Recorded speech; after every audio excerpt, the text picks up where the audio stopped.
Alright, hey guys, here we are back for hole number 4. This is going to be a relatively tough wind to pull off. So one of the things that I'll recommend is definitely staying short of these mounds. This is probably a tougher wind than expert. So, this is just another argument as to why to not play pro. I mean, they set up a wind that's, arguably more challenging because especially with that wind effect, you end up having we're going to need some kind of curl. In fact, you're going to see something. I don't typically do this, but I'm probably going to pull out a kingmaker here just to make this shot just a little bit easier.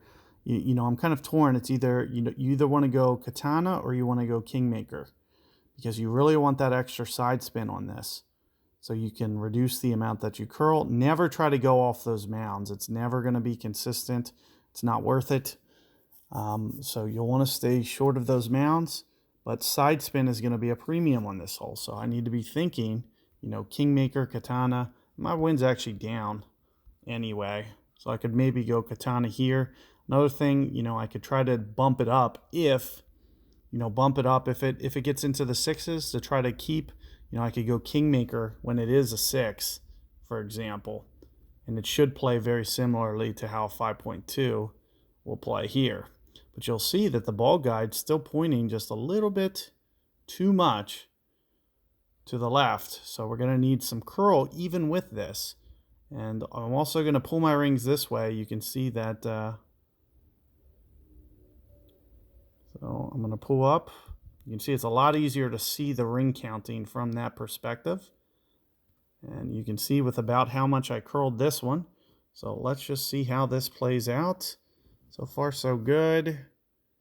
Looks like it's coming up just a touch short, but the line looks good. So maybe just a hair of topspin there on that adjustment. Good chance that you guys are able to get it. Keep that tip in mind. If it's a 7.5, it's not going to play the same as a 5.2. Wind effect is going to be different. You may want to just try to, level that wind out a little bit. Try to use a kingmaker if the wind gets up a little bit too high, so that way you can try to stay consistent. Otherwise, you may need to just tweak your curl, use a little bit more curl in those higher winds, a little bit less curl on those smaller winds, kind of similar to what I did there. So keep that in mind. Good luck, and see you guys on the next one.